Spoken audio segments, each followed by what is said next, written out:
Goeie, hoop het gaan goed met elkeen van julle vanoggend. Dis regtig vir my weer 'n wonderlike voorreg om die woord van God met julle kan deel vanoggend. Soos julle kan onthou, as ek het al vroeër genoem, ek is tans besig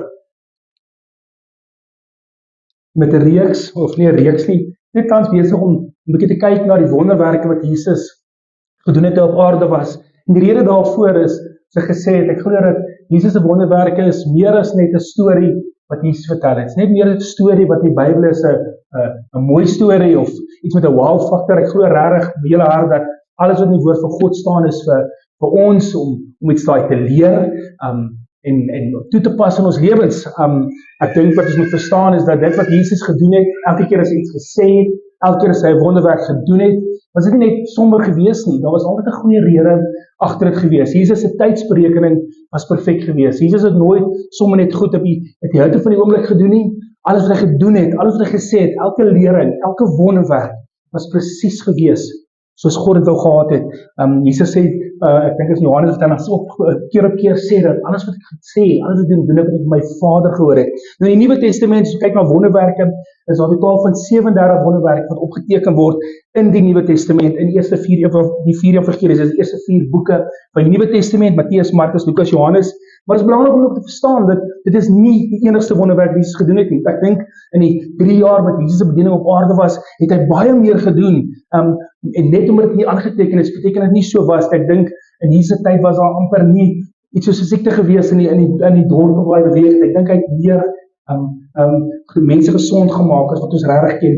En daarom skryf Johannes in Johannes 20 vers 1, daar sê hy, Jesus het nog baie ander wondertekens vir sy disippels gedoen. Daardie tekens is nie opgeskryf in hierdie boek nie. En 'n bietjie verder in hoofstuk 21 gaan skryf hy, daar bestaan nog baie ander dinge wat Jesus gedoen het. As hulle egter een vir een opgeskryf moes word, dink ek sien die wêreld nie plek hê vir al die boeke wat geskryf word nie. Kan jy sien, so hy het baie gedoen. Dit is hierdie speaker wat baie hard is, Barry, hierdie ene hoor. Maar in 'n geval, Jesus se wonderwerk het altyd aangedui dat Jesus seun van God is. Mense kon dit nooit bevraagteken nie. Jesus se wonderwerke was so fenomenaal gewees, dat alhoewel hulle nie wou erken dat hy die seun van God is nie, was die krag, die goddelike krag wat hy met die wonderwerke gedoen het, undeniable. Ek kon dit nie beskryf nie, ek kon dit nie verklaar nie, behalwe dat dit 'n goddelikheid was, dat hy deur goddelike krag gewerk het. En soos jy kan onthou, die laaste keer wat ons gepraat oor Jesus se wonderwerk, die eerste wonderwerk, het ons gepraat oor hy wat water en wyn verander in die bruilof. Ons lees in Johannes 2, dan sien ons dat Jesus het sy krag gewys, sy autoriteit bevestig oor die natuurlike elemente soos water, dat hy die vermoë, die goddelike krag het om water en wyn te verander. En vanoggend gaan ons kyk na 'n ander wonderwerk wat Jesus gedoen het, en in hierdie wonderwerk gaan ons dan sien dat Jesus bevestig dan sy autoriteit oor die siekte, want hy maak mense gesond, en ons lees dit in Lukas 17 vers 11 tot en met 19. So kom ons lees dit gou saam, dan dit staan soos volgens, sal op die bord wees. Ek lees in die nuwe lewende vertaling, en sê hy, dit het gebeur terwyl Jesus deur die grensgebied tussen Samaria en Galilea op reis was na Jerusalem toe.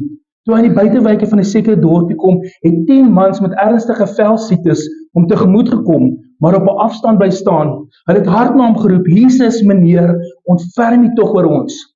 Toe hy hulle sien, sê aan hulle, gaan wys julleself aan die priesters. Terwyl hulle soontoe op pad was, het hulle gesond geword. Een uit die groep, toe hy sien dat hy gesond geword het, het omgedraai en met 'n harde stem vir God geloof. Hy het op sy gesig aan Jesus se voete neergeval en hom gedank. Hierdie persoon was 'n Samaritaan gewees. Toe merk Jesus op, was daar dan nie 10 wat gesond gemaak is nie? Waar is die ander 9? Is daar niemand anders wat omgedraai het om God te loof, behalwe hierdie vreemdeling nie? Aan hierdie man het hy gesê, staan op, gaan, jou geloof het jou gered. 'n Wonderlike verhaal, 'n verhaal wat ek seker ons al 'n hele paar keer gehoor, soos ons groot geword in die kerk. Dit is so 'n goed gevoelde verhaal, want 'n mens sien dat Jesus 10 mans gelyk gesond maak. Hulle praat van 'n velsiekte, die ander vertalings praat van melaatsheid. Ons gaan nou 'n bietjie kyk daarna, maar hierdie verhaal wat ons hier lees is uniek gekoppel net aan Lukas se skrywe. Wat ek daarmee bedoel is dat jy sal nie ander evangelies sien nie, is net Lukas wat hierdie weergawe of hierdie verhaal vertel, en net omdat in Lukas staan nie in ander evangelies nie, beteken nie dat ons moet bevraagteken nie. Beteken nie dat ons die moet bevraagteken wat regtig gebeur het of nie gebeur het nie. Ons kan verseker dat dit werklik gebeur. Jy moet verstaan dat die evangelies wat beskryf is, elke keer wanneer Matteus, Markus, Lukas, Johannes skryf oor dit wat hulle gesien het, moet jy verstaan dat dit is 'n persoonlike weergawe wat hulle persoonlik ervaar, dit wat hulle gesien het. En dit het nie dadelik gebeur nie. Met ander woorde, as die wonderwerk nou gebeur het, hulle nie dadelik gaan sit en dit neerskryf nie. Hulle sou 'n paar jaar later as daaroor geskryf het. So die skrywers het nie almal om 'n tafel gesit en saam besluit ons gaan hieroor skryf of daaroor skryf nie. Nee, dis elke skrywer, Lukas, Matteus, Markus, Johannes se persoonlike weergawe soos hulle dit kan onthou. Dit wat vir hulle impak gemaak het natuurlik onder die leiding van die Heilige Gees. So as ek vir julle kan verduidelik op 'n plek ons kan verstaan is as ek en my vrou en Angelique, ons is nou hierdie jaar 12 jaar getroud en ons witbrood was ons Plettenberg Baai toe en ek kan dit nog onthou. Ek kan nog presies onthou wat ons gedoen het, wat die goed wat ons gesê het en goed. Ek onthou dit so goed, maar ek is seker daar sal goed wees wat ek sterker sal onthou as wat my vrou onthou. Nie omdat dit nie gebeur het nie, maar ek dink ander goed het dalk vir haar 'n groter impak gemaak in hy 2 weke as wat miskien vir my gemaak het. As ek as hy in 2 verskillende vertrekke moet sit en ons moet dit neerskryf wat alles gebeur het, is ek seker daar sal goed wees wat ek gaan noem, wat sy dalk nie so sterk gaan noem nie. En miskien andersom. Weereens, so ek sê, dis soos ons dit ervaar het. En ons moet verstaan, dit is presies dan hoekom jy sal vind dat van die wonderwerke is in sekere evangelies en ander is in ander. Partykeer in 2 evangelies sal jy 1 wonderwerk kry, partykeer net in 1, partykeer in 3, en die enigste wonderwerk wat dan in al 4 evangelies opgeskryf is dan waar Jesus die brood vermeerder en die visse vermeerder om 5000 mense te voer. So, elke skrywer, elke evangelie uniek, soos die skrywer het onthou, soos die Heilige Gees op sy hart lê, en ons ook net verstaan dat ook dat dit is ook vir 'n sekere groep mense wat hulle geskryf het, hulle different gehoor gehad, as ek so kan sê. So kom ons kyk na hierdie wonderwerk. Ons kyk hier wat gebeur en ons gaan stap vir stap deur dit hardloop. Vers 11 en 12 ons sien ons Jesus is op pad na Jerusalem. En op pad na Jerusalem stap hy deur hierdie dorp, deur Samaria en Galilea, en dan sê die Bybel hy kom by 'n sekere dorp. Ons sê die naam van die dorp nie, maar dit maak nie saak nie. Dit belang om te verstaan dit is hier op pad Jerusalem toe. Dit is die laaste keer wat Jesus aan Jerusalem toe gaan voor hy gekruisig is, en dan gaan hy deur hierdie dorpie en dan sodat hierdie dorpie gaan, dan kom hierdie 10 mans tegemoet. Hulle sê, hulle het op afstand gestaan, jy sal nou sien hoekom hulle op afstand staan, en dan roep hulle baie hard vir Jesus, Here, wees ons genadig. Hoekom? Dit sou hulle Jesus aanroep. Ek dink, wat ons moet verstaan, dat Jesus se naam was prominent, bespreek onder mense, almal het geweet van die wonderwerke wat Jesus doen, so ek seker hierdie mans het gedink, dat die dag as Jesus dalk net dag, soos hy deurstap, en ons weet hy kom deur, gaan ons hom definitief vra om ons te help. Want as iemand om hulle kon gesond maak, was dit Jesus. Ek is seker het gehoor van die ander wonderwerke, en het geweet dat daar's goddelike krag in Jesus, en het geweet dat hy met autoriteit optree, en daarom het hulle geweet, as Jesus kom, soos dan in hierdie geval gebeur, dat hulle hard uitroep en sê, Here, wees ons tog genadig. Nou, melaatsheid is 'n algemene term wat in die Bybel op voorkom. Hier praat hulle van 'n velsiekte, en dis presies wat melaatsheid was. Dis 'n velsiekte, en in die Bybel, reg in die Bybel, sal jy baie lees van melaatsheid. Om die waarheid te sê, 68 keer word daar beskryf van melaatsheid, 55 keer in die Ou Testament, 13 keer in die Nuwe Testament, en melaatsheid was 'n siekte gewees wat ongeneesbaar was. Daar was geen keur vir dit gewees nie, en dit was eintlik 'n baie erge siekte gewees. Die probleem wat dit ook was in daai tyd is dat daar was baie min verstaan ter melaatsheid. Niemand het geweet hoe word oorgedra nie, niemand het geweet hoe kry jy dit nie. So omdat onbehandelbaar was, het baie mense bang vir dit gewees. En daarom sal mense nou ook sien hoe mense hanteer was as 'n melaatsheid was. Die eerste keer wat ons lees van melaatsheid, is in Numeri 12, interessant in die Ou Testament, dit is toe God vir Miriam gestraf het met melaatsheid, toe sy en haar broer Aaron vir Moses gedisrespekteer het as 'n profeet vir Jesus, en vir 7 dae lank nadat sy die siekte gekry het, moes sy buite die kamp bly. Sy kon nie memories reken nie, totdat sy gesond was. Wonderbaarlik het God haar weer gesond gemaak, het haar les uitgeleer, en lees ons ook verder in die Ou Testament, lees ons in 2 Korintiërs 5, lees van 'n man met die naam van Naaman. Hy was ook, het ook melaatsheid, hy het 'n siekte melaatsheid gehad, en God het hom ook wonderbaarlik genees, En dan in die Nuwe Testament, die ander vraag wat ek wil aanhaal, is dan lees ons in Matteus 26, waar Jesus dan by Simon die Melaatse, die Bybel beskryf hom as Simon die Melaatse, gaan sit aan tafel en saam met hom eet. Nou, ek dink 'n mens kan afneem daar of aflei daarvan dat Simon die Melaatse het op daai strum nie melaatsheid gehad, miskien het hy voorheen gehad, ons kan miskien aflei, of die Bybel nie sê nie, dat miskien het hierson gesond gemaak op 'n keer, maar omdat hulle hom geken het as Simon die Melaatse, sal daai naam dan by hom gebly het, as Simon die Melaatse, en die rede hoekom ek sê hy moes genees gewees het, is, daar's geen manier wat mense by iemand sou gaan eet, wat melaats was nie, omdat die siekte so aansteeklik was, en daar geen behandeling was vir dit nie. So dis die keer, so kry ons vandag nog melaatsheid? Yes, ons kry nog melaatsheid, dit 'n ander naam, dit staan nou bekend as die Hansen disease, maar hierdie keer is dit behandelbaar. In 1981 het al suksesvolle behandeling gewees, so net so 'n bietjie agtergrond oor hoe dit werk. So melaatsheid was oorgedra deur bakterieë. Soos jy in direkte aanraking was met 'n persoon wat melaatse was die kans so goed dat jy ook melaats te kry. Nou, soos hierdie weergawe ons vertel, was 'n velsiekte gewees, so dit sou gewoonlik gebeur het deur of 'n rash op jou vel, of wat oorgaan het miskien in sere, en as die seer dan nie gesond geword het, het hy geneig gehad om dat te versprei, en dan sou jou hele lyf naderhand deurdrink gewees het hierdie serum. Hulle sê dat dit sou jou bene kon aantas, dat jy bespoor was. Hulle sê baie keer hande en voete sou en miskien soos kloue geword het, soos die melaatse dan die liggaam deurdring het, en dit het jou senuweestelsel aangetas, tot op so 'n mate dat jy nader nie gevoel gehad het nie.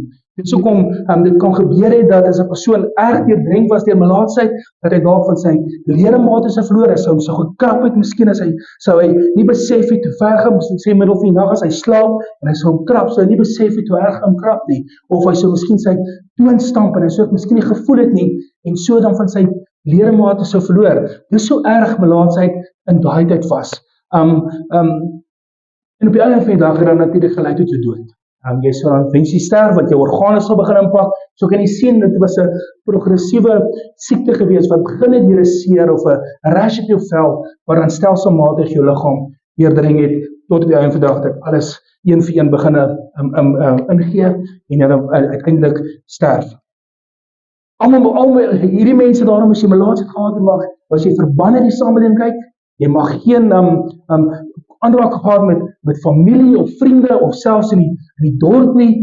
Jy was aan die buitekant van die dorp uitgeplaas. Jy was uitgeskuif.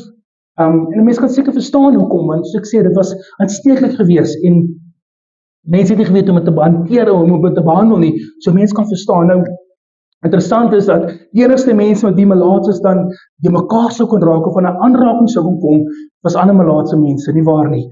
Dis net hulle, so hulle sou 'n klein kolonies dan gevorm het, gewoonlik aan die buitekant van die dorpe, en dan daar sou hulle gebly het, en maar ook gehoop het vir almoses. Hulle sou vir mense gevra het, kyk, hulle kon nie werk nie. So hulle sou baie keer as mense bystap, so hulle was ook maar gevra vir 'n geldjie of vir 'n kosie, want dis maar hoe hulle samelewing gemaak het. So hulle was net omring deur mense wat ook siek was, wat ook melaats was. Nou, miskien kan ons hier leer. Het jy ooit gehoor van die gesegde soort soek soort? In hierdie geval sien ons die melaatses bly saam, en miskien kan ons hier iets leer dat weet, baie keer omring ons onsself ook met verkeerde mense. Jy kan mens, as jy jouself, wat wil jy sê, as jy jouself omring met negatiewe mense, is die kans so goed dat jy ook maar 'n negatiewe mens gaan wees. Dieselfde geld seker maar met positiwiteit of met 'n geskinder. As jy homself omring deur mense wat heeltyd skinder of heeltyd kla, is die kans so goed dat jy dieselfde gesindheid of dieselfde tipe persoon is. Want soort soek maar soort. Daai eienskap betrek gewoonlik maar ander mense, en as jy jouself omring met deernige mense, is die kans so goed dat jy ook dalk negatief sal wees. Ek sê altyd vir die jong mense, en daar geld dit vir my en u ook vandag, dat wys my jou vriende, show me your friends, and I'll show you your future. Die vriende van wie jy uitdang sal uiteindelik bepaal waar jy gaan opeindig, want vriende vorm mekaar. As in die Spreuke 27 wat 17 sê, yster snydt yster, en so vorm vriende mekaar. Jy sien, dis die impak wat vriende op mekaar het. Nou kom ons gaan verder in die gedeelte, vers 3, dan sê hulle staan op 'n afstand, en wanneer hulle Jesus sien, dan roep hulle kniphard, meester, of in hierdie vertaling praat hy van Jesus meneer, wees ons barmhartig. Wat beteken, kry ons maar baie jammer. Nou, meester, afgelei van die Griekse woord, beteken maar man met groot autoriteit. So hulle erken Jesus as 'n persoon met autoriteit. En ek dink hulle het geweet ook, soos ek nou gesê het, is dat hulle het geweet Jesus het die vermoë om mense gesond te maak. So hulle gee hom die eer, hulle gee hom die erkenning as hulle vir hom sê meester.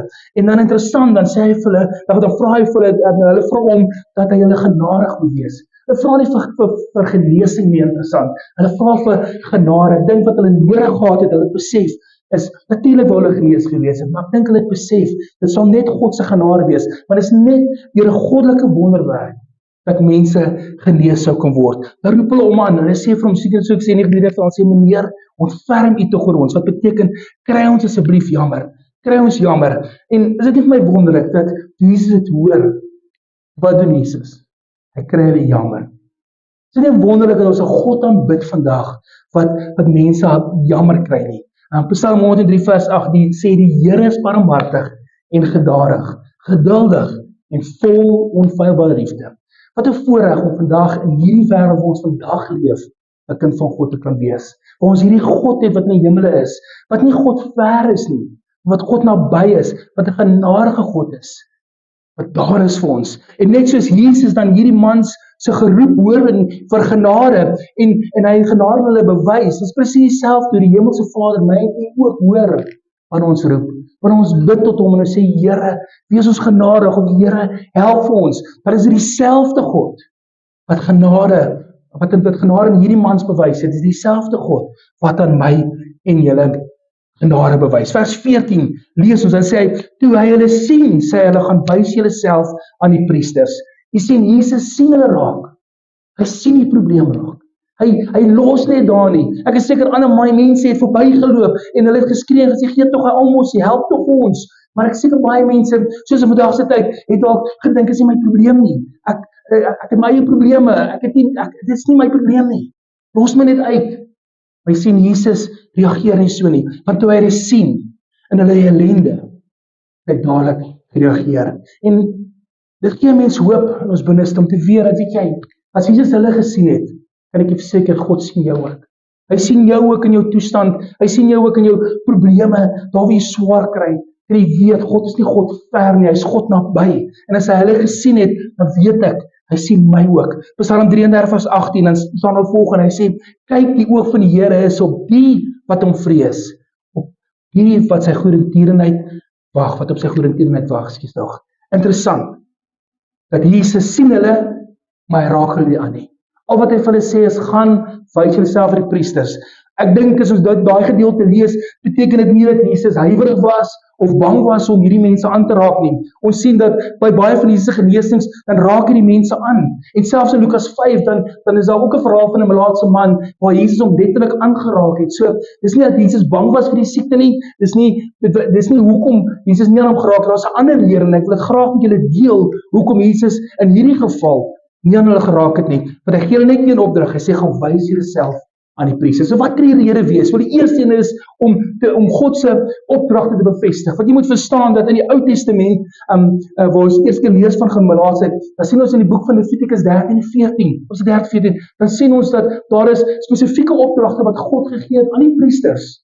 Hoe hulle moet 'n persoon wat melaats is moet hanteer. Hoe hulle hom eerstens of verklaar as melaats of verklaar as onrein. Verklaar as rein. So is net die priesters in daai tyd gewees wat die autoriteit gehad het wat God hulle gegee het om amper soos 'n gesondheidsdepartement op te tree. Hulle het die volmag gehad om te sê 'n persoon het melaats, soos jy siekte gehad het, jy het 'n velsiekte gehad, so jy jouself aan die priesters moes gaan wys. En hulle sou dan 'n ondersoek gedoen het om te kyk, maar is hierdie net 'n gewone siekte, 'n seer wat gesond sou word, of versprei dit, en dan as dit eventueel dan versprei, dan sou hulle die besluit gemaak en sê, jy is gaan verkeer met melaatsheid, en daarom moet jy dan buitekant, moet jy dan jouself dan kwarantyne.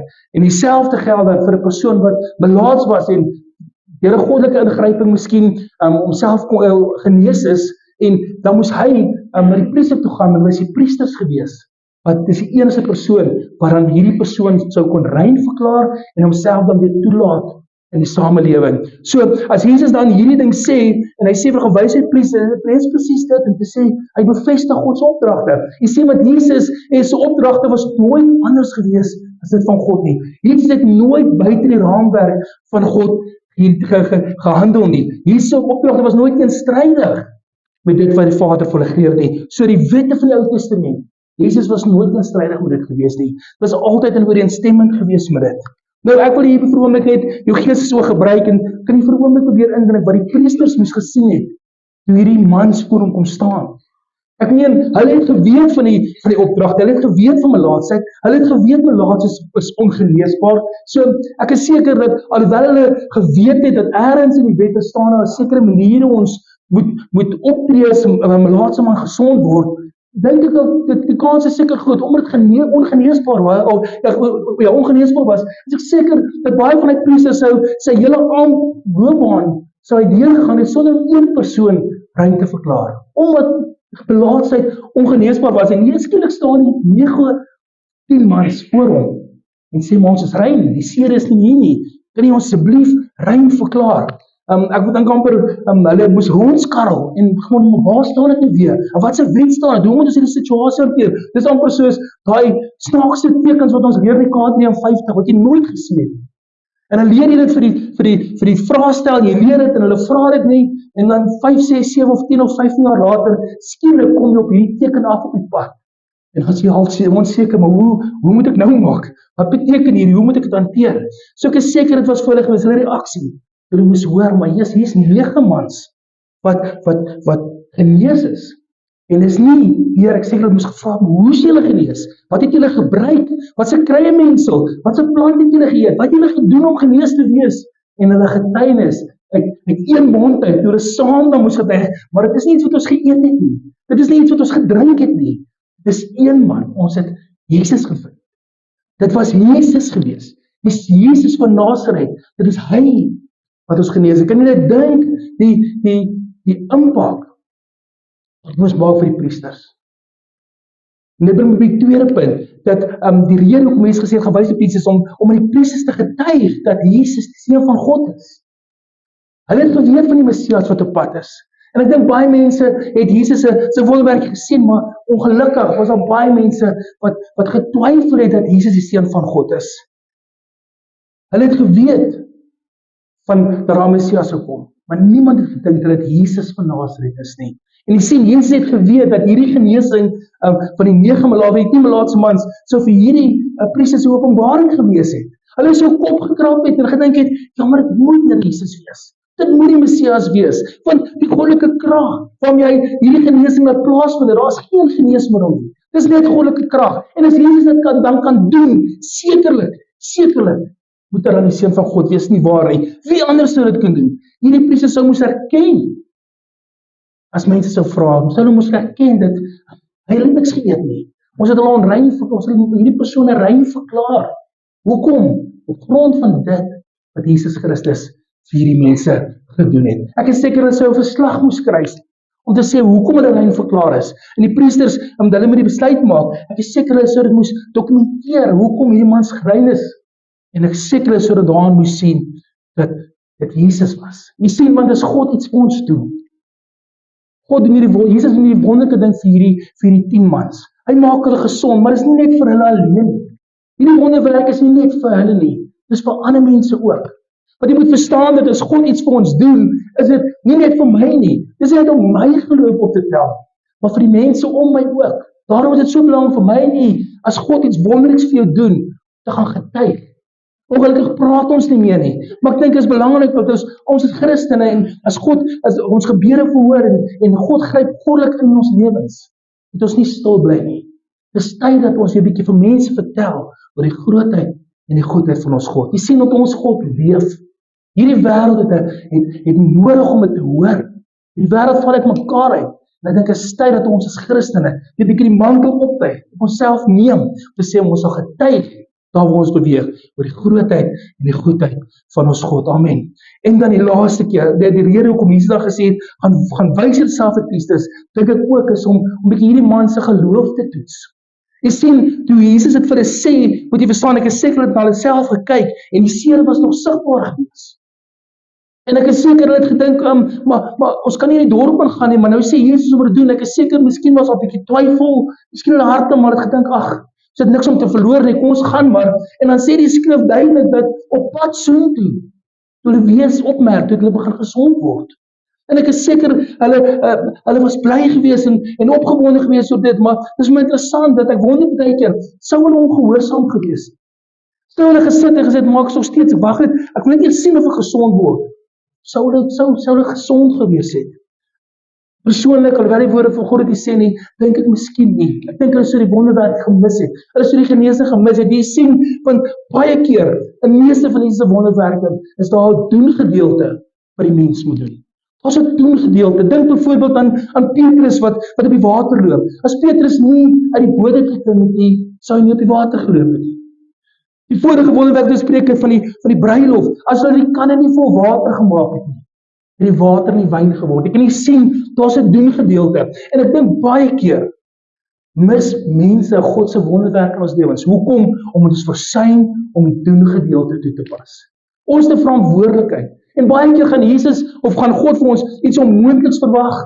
Want God is die God van die onmoontlike en dit gaan onmoontlik lyk en ons gaan ook in ons koppe dink, maar is dit regtig wat God gesê het? Moet ek dit regtig doen? Ek sê altyd vir jong mense en ek sê vir my vriendekring, ek sê altyd, as God vir jou opdrag gee, moenie versuim nie, moenie huiwer nie, moenie daaroor dink nie, moenie daaroor top nie.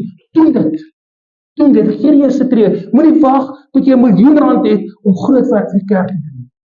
Moenie wag tot jy R1 miljoen te sê, as ek R1 miljoen het, sal ek geld vir die ander moet gee nie. Begin met die bietjie wat jy het, jy sal verbaas staan oor die grootheid, hoe God sal toevoeg en toevoeg tot eer van sy naam. God is die God vandag wat nog steeds wonderwerke doen. Ons kyk baie keer vas en ons soek altyd die groot goed, maar soms is dit die klein dingetjies wat God ook vir ons gee, wat ons miskyk. God is 'n God wat nog steeds wonderwerke doen en baie keer, soos in hierdie geval, sal God se wonderwerke oor 'n tydperk gebeur. Jy sien, Jesus het vir hulle gesê, gaan wys jouself 'n priester, dit was nog nie gewees nie. Dit het 'n tydperk gevat, miskien, daar was net 10 of 15 minute wat hulle moes loop tot by die priester, maar wat ons moet leer hier uit is dat, dit gebeur nie altyd onmiddellik nie. Baie keer God se opdragte onmoontlik klink, soos Peter wat die boot uitklim. Maar God onmoontlik, maar ons moet een ding verstaan, is dat die God wat ons aanbid, is die God van die onmoontlike. Ons kan hom nie verder met ons gedagtes nie, ons kan hom nie omgryp met ons gedagtes nie, want hy is soveel meer en groter wat ons ooit kan dink of droom, en daarom sê 2 Korintiërs 5:7, ons leef meer te glo en nie meer te sien nie. Met ander woorde, ek sal God loof en prys, al sien ek nog nie resultate nie, sal ek hom loof en prys, want hy is die God van die onmoontlike. Ek het nie nodig om eers die resultate te sien, voor ek hom kan loof en prys nie. Dink aan die boer, hy plant die saadjie in die grond en hy gooi nat. Hy sien nie die resultate nie. Maar hy kan die Here loof vir die oes en die opbrengs wat op pad is. Vers 15 en 16 lees ons dan verder en sê hy, een uit die groep, toe hy sien dat hy gesond geword het, omgedraai en met 'n harde stem vir God geloof. Hy het op sy gesig aan Jesus se voete neergeval en hom gedank. Hierdie persoon was 'n Samaritaan. Een persoon. Op pad na die priester toe loop hier 10 mans en skielik ek seker iemand anders het al gesien en gesê, "Hey, jy's gesond, jy seer is besig om weg te gaan." En hy het gesien, en hy het die genesing voor sy oë gesien en nog voor hy by die priester was, was hy so dankbaar, so oorweldig met dankbaarheid dat hy homself nie kon inhou nie. En hy draai om en ek kan nie verseker hy het nie geloopluis nie. Ek is seker hy het gehardloop en toe hy Jesus sien, sê die skrif, het hy in 'n harde stem vir God geloof.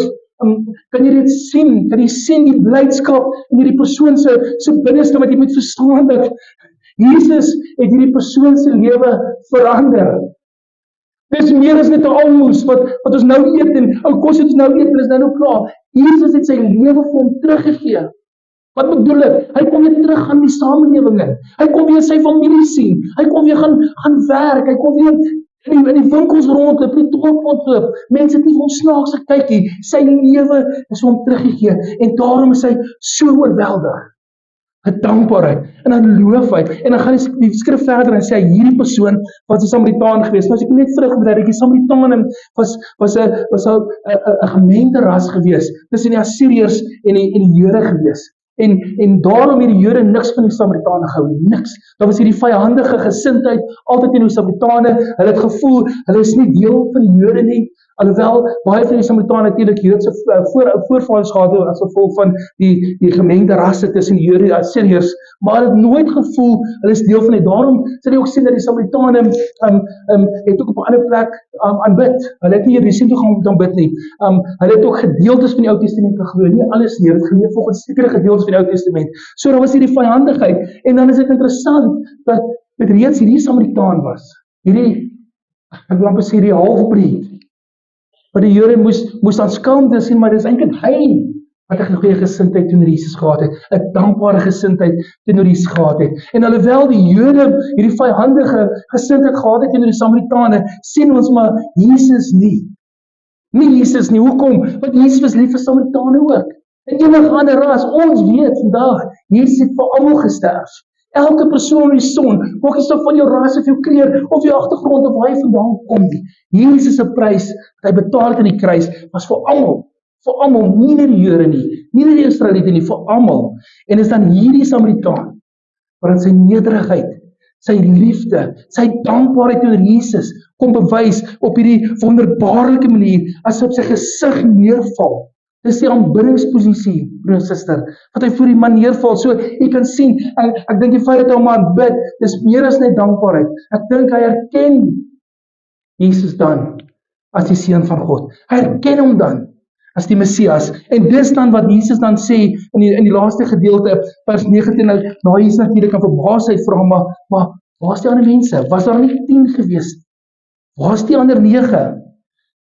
Is daar niemand anders wat omgedraai het om God te loof, behalwe hierdie vreemdeling? Jy sien hulle om vreemdelinge, die Samaritaan word verwys as vreemdelinge, omdat hulle nie deel van die Jode was in per se nie. En dan sê hy, hierdie man het hy gesê, staan op, jou geloof het jou gered, omdat hy Jesus herken het as die Messias. Kry hierdie een persoon, nie net tydelike genesing, liggaamlike genesing nie, maar God sny sy hart, hy gee hom 'n nuwe hart, met sy siel. En vandag, alhoewel die woord van God nie baie duidelik is om te sê of die alle mans tot bekering gekom het, miskien het hulle, maar wat hierdie verhaal betref, in hierdie oomblik, lyk dit vir my soos net een persoon, hierdie Samaritaan, hierdie vreemdeling, waaraan dit ontvang, wat ewigheidswaarde het. Wat leer ons uit hierdie verhaal uit? Ek wil afsluit. Natuurlik, die eerste ding wat in die mense kop hardloop en wat baie ander predikers altyd aanraak, en ons kan dit nie miskyk nie, is die ondankbaarheid van die mense. So ondankbaar, miskien was hulle oorweldig.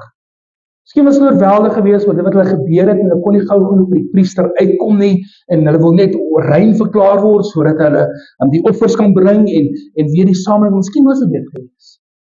Dit is moontlik. Miskien het hulle vergeet. Wie weet. Maar die feit bestaan, dat is een persoon wat die moeite gedoen het om te draai, te gaan sê dankie. So ek vroeër gesê dat Jesus het hulle lewens verander, het hulle lewens teruggegee. Hulle het nie meer nodig gehad om homself te kwarantyne, hulle het nie meer nodig gehad om aan die buitekant van die dorp te wees nie. Hulle kon weer teruggaan in die samelewing is. En as ek hierdie verhaal lees, dan is dit skokkend om te sien dat dit net een uit die 10 uit was. Dat 9 uit die 10 uit nie eens die tyd gevat het om vir Jesus dankie te sê nie. En dit my laat wonder oor my en jou vandag. En miskien 'n vraag wat jy jouself kan antwoord. As ek die volgende vraag vra, dank ons God dieselfde hoeveelheid keer as die hoeveelheid keer wat ons om iets vra, ons iets te doen. Dit is dieselfde dankbaarheid. Gee ons God die eer en die erkenning wat hy verdien, selfs wanneer hy vir ons goed doen wat ons nie eens voor gevra het nie. Die reën wat gisterand geval het, is nou 'n paar druppels gewees, maar dis 'n teken van 'n bewys van God se goedheid. Ons het nie gevra vir dit nie. Ons het net ontvang. Gee ons God die eer en die erkenning. As ek volgende hier sit en met jou vra dit, pla dit jou, as jy iets goeds doen aan iemand, en hulle sê nie eens dankie nie, pla dit jou. Dit pla my soms, as jy in die verkeer sit en hierdie persoon is agter 'n lorry en hy kan nie verbykom nie, hy sit sy fiets en al wat 'n kar is gaan verby, en dan stop jy en hy gee hom die gap. En as hy die gap gevat het, dan wag 'n mens amper so vir die flikker se man te gaan of 'n hand op te gaan, en sê dankie, maar soms gebeur dit. Dat hulle nie dankie sê, en dan dink jy jouself, kon ten minste net dankie gesê. Dink jy God voel partykeer so vir my en u? Want ek dink een van die grootste sondes wat ons as kinders van die Here kan doen, is om nie dankbaar vir God te wees nie. Ons vra vir God, ons smeek God, ons pleit vir God, ons aanbid God en ons bid vir hom en ons sê Here asseblief, en dan wanneer God ons gebede beantwoord, dan vergeet ons om dankie te sê. Ek onthou so ruk terug het Jaco by die jeug het hy nog iets gesê wat nog op my vasgesteek het. Hy het gesê dat so baie keer is ons so gefokus op dit wat ons wil hê en ons bly vir die Here vra vir dit wat die toekoms wat ons graag wil hê en ons fokus op dit dat ons baie keer vergeet om 'n bietjie terug te kyk. 'n bietjie terug te kyk oor dit wat die Here miskien 1 of 2 gebede wat dalk Here 2-3 maande terug vir ons beantwoord het. Ons vergeet om dit raak te sien omdat ons so gefokus is op dit wat ons nog wil kry. Dat ons vergeet om 'n bietjie dankie te sê vir dit wat die Here reeds vir ons gedoen het. Jy sien, so ek nou gesê het, ons leef deur te glo en nie deur te sien nie. Ons het nie nodig om die resultate te sien voor ons God aanbid nie. Jy sien wat ons aanbid God en ons is dankbaar vir God vir wie hy is. Die lewende God, die barmhartige God, die genadige God. Ons dank en ons loof in die God vir sy karaktereienskappe, vir dit wie hy is. Nie net op grond van dit wat ons kan kry nie. Die tweede moet ons uitlees en ek het nou so 'n bietjie aangeraak is dat God sien die omstandighede, sien jou in jou omstandighede. Hy sien ons raak. Ek weet ons lewe in 'n moeilike tyd vandag en die onsekerheid oor die dag van môre is seker groter as wat dit seker ooit was. Maar een ding is duidelik en hierdie verhaal bevestig dit net, is dat God sien ons raak. Hy is nie God daar ver, ons is hier op ons eie doen en late oorgelaat nie. Hy is nog steeds dieselfde God, soos Psalm 103 gesê het, dat hy is nog steeds barmhartig. Hy is nog steeds gou om ons te help, om steeds ontferm homself vir ons, soos 'n pa homself ontferm oor sy kinders. Jy sien, dis die God wat ons aanbid. Ons is nie ver van hom af. Hy wil deel van ons lewens wees. Hy wil nie ons om deel van sy lewe van ons hom deel van ons lewens maak. Dis die God wat ons aanbid. En dan sien ons 'n derde wat ons sien is dat 10 mans het iets tydigs ontvang, tydelike genesing, liggaamlike genesing, terwyl een man die ewigheid ontvang het. Want jy sien, as jy vandag leef en jy fokus op Jesus wat Jesus vandag vir jou kan doen, dan wil ek vanmôre vir jou sê, jy mis die bus. Want vandag en môre en hierdie tyd op aarde is net tydelik. Ja, die Here wil hê dit moet goed gaan met ons. Natuurlik wil hy dit moet goed gaan met ons. Maar ons fokus moet altyd, nooit weg wees van die hemel nie. Dit wat op pad is. Die beste wat nog op pad is. Want dis die hoofrede hoekom Jesus aarde gekom het. Sodat hy vir ons die ewigheid kan gee. Matteus 8:36 sê die volgende, hy sê, wat sal jou tog help as jy alles in lewe bereik, maar jou diepste menswees by skade? Nou die laaste ding wat ek jy het geleer het nogal hard geslaan en ek gaan eerlik sê dat ek het hierdie kom ek noem maar revelation gekry, 'n openbaring gekry terwyl ek besig was met die voorbereiding vir hierdie woord en toe ek die verhaal lees en ek lees oor die melaatsheid en die impak wat dit gehad het in mense lewens en hoe hulle self moes kwarantyne, hoe hulle self afgesny was van die wêreld, kon ek nie anders as om hulle hartseer te kry nie. Om myself te weer verstaan hoe hulle moes voel, kan jy dink jy so verwerk kon wees dat jy geen kontak gehad het met jou mense nie. Hulle het 'n tyd gelewe waar daar nie WhatsApps was en WhatsApp call en e-mail so goed nie, so jy moet verstaan dat hulle was dan heeltemal afgestomp van hulle geliefdes afgewees. En sy raai geliefde natuurlik baie ver van hom verstaan en dan moes hy ook hard skree en dit was 'n moeilike situasie gewees. So en ek kan so ek het vroeër gesê ek kan miskien verstaan hoekom hulle moes kwarantyne weerens ek sê want daar was min geweet oor die siekte, maar nog steeds. As ek myself en toe ek dit lees en ek sit myself in daai persoon se skoene, dan het my hart so gebreek om te dink dat mense so weggegooi kon wees, so gestoot kon wees oor 'n siekte wat hulle gehad het. En toe laat dit my wonder.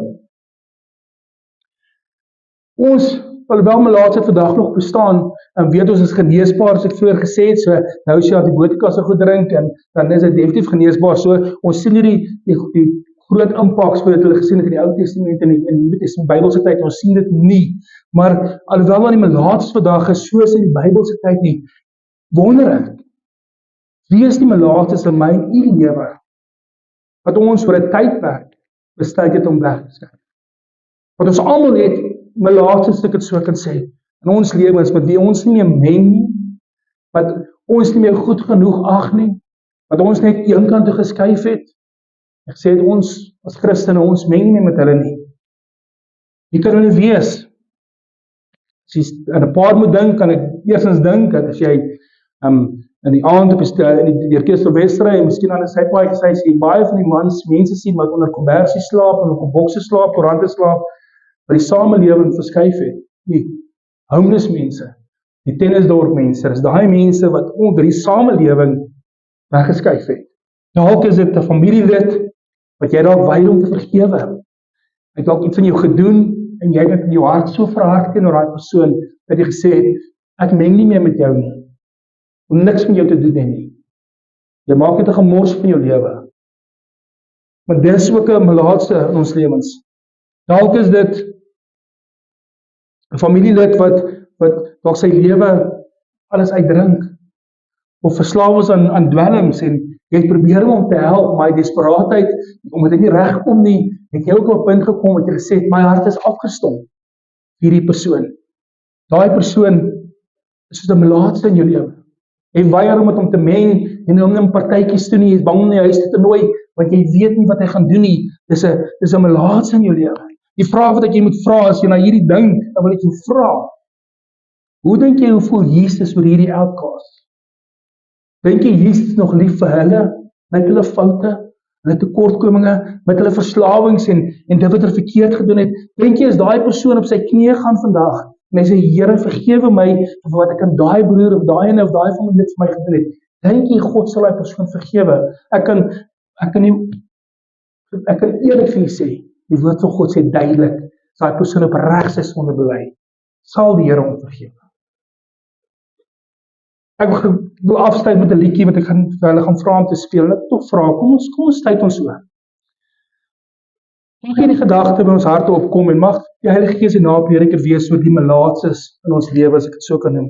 Die melaatses, daai wat ons, miskien jou skuld, miskien het hulle jou te nagekom, maar meeste van die kere is dit maar 'n geval. Ek dink ons kies net om onsself af te stomp van mense af nie. Miskien het hulle ons te nagekom. Maar die feit bly staan, is dat God is net so lief vir hulle, soos vir my en nie. En mag die Heilige Gees, terwyl die liedjie speel, ons luister miskien die woorde, dat ek kan die ligte afsit, en ons luister die woorde, mag die Heilige Gees ons harte werk. Is daar iemand wat ons dalk voor die Here moet noem volgende? Wil ek jou vra, noem dit. Vra die Here vir wysheid om hierdie melaatses te benader, om hulle weer terug te laat in ons lewens. Jy vir ons wysheid te gee om hierdie mense te bedien, sodat Jesus die outcast bedien het. Amen. Kom ons luister gou, en as na die tyd sal ek vir ons afsluit.